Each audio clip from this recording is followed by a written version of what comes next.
Hi friends, God bless you everyone. So finally RTF వారు కూడా ఒప్పేసుకున్నారు. యేసుక్రీస్తు వారు దేవునికి పుట్టారని, దేవునికి జన్మించారని, దేవుని వలనే కలిగారని వారు కూడా ఒప్పేసుకున్నారు.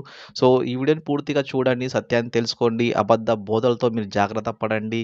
మాయా బోధల్లో పడకండి. సత్యాన్ని తెలుసుకోండి. బీఓయూఐలో ఖచ్చితంగా మీరు నిలిచి ఉండండి. సత్యాన్ని తెలుసుకోండి. ఈ వీడియో నచ్చితే ఖచ్చితంగా మీరు లైక్ చేయండి, కమెంట్ కూడా చేయండి. ఈ వీడియోని అన్ని గ్రూప్‌లో షేర్ కూడా చేయండి.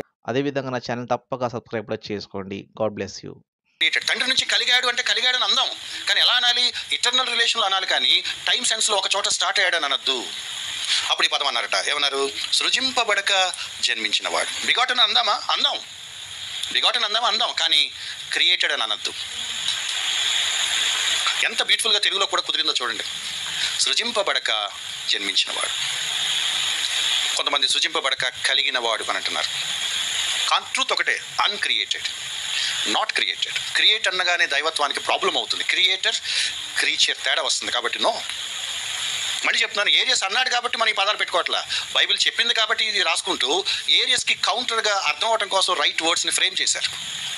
ఊరికి ఏరియస్కి ఆపోజిట్ రాసుకుని ఇది మా నమ్మకం కాదు. స్క్రిప్చర్స్ దాన్ని సపోర్ట్ చేయాలి కదా. సో లేఖనాల ఆధారంతో రైట్ వర్డ్స్ కొన్ని పిక్ చేసుకొని చెప్తున్నారు. తండ్రి నుండి జన్మించినవాడు, సృజింపబడక జన్మించినవాడు. ఒక అడుగు ముందుకెళ్ళి ఏమన్నారంటే, తండ్రితో ఏకత్వము గలవాడు. దేవుడి నుంచి దేవుడు వస్తాడు, కానీ వేరే ఏం రావటానికి వీల్లేదు. కనటం అన్నప్పుడు ఆబ్వియస్గా ఏం వర్తించాలి అంటే అదే తత్వం ఉన్న ఇంకొక వ్యక్తి అక్కడ ఉండాలి. దైవత్వం కలిగిన తండ్రి, దైవత్వం కలిగిన కుమారుడు. ఇంకొంచెం నేరడం చేసేమన్నారంటే, మనిషి అయిన మరియకు మానవత్వం ఉన్న యేసుక్రీస్తు వారు పుట్టడం. యేసుక్రీస్తు వారు మ్యాన్ అందామా వద్దా? అందామా వద్దా? దేని బట్టి అంటున్నాం? Because he was born in a human womb. మనిషి మరియకు పుట్టాడు కాబట్టి మనిషే, దేవునికి పుట్టాడు కాబట్టి దేవుడే. God from God. కుదురుద్దంటే బైబిల్ చెప్తుంది ఎస్. ఆయన దేవుడు కాకపోతే ఈ కనటం అనే దానికి అర్థం కూడా లేదు. నువ్వు దాన్ని ఏమాత్రం కొంచెం మిస్ హ్యాండిల్ చేసినా సరే, ఒక పదార్థాన్ని, ఒక దేవుడు కాని దాన్నో దేవుడు తయారు చేసి పెట్టినట్టు he will become a created or a creature. అందుకు మనం మాట్లాడుతాం, దేవుడి నుండి దేవుడు, నిజమైన దేవుడి నుంచి నిజమైన దేవుడు, వెలుగు నుండి వెలుగు. అంటే ఏకతత్వం కలవాడు. ఇక్కడ రాయబడిన మాట ఏకత్వం కలవాడు. ఇంకొంచెం మామూలు మాట చెప్పంటే ఒకటే స్వభావం కలవాడు, ఒకటే ఎసెన్స్ కలవాడు, ఏకతత్వం కలవాడు.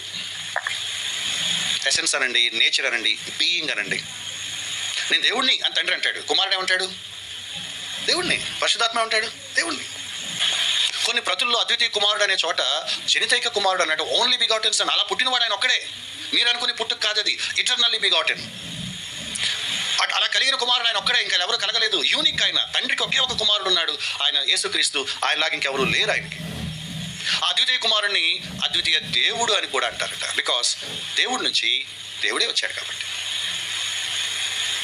అయితే కుమారుడు అనే పదాన్ని ఎందుకు ప్రిఫర్ చేస్తున్నామంటే ఆ రిలేషన్ మనం తెలుసుకోవటానికి,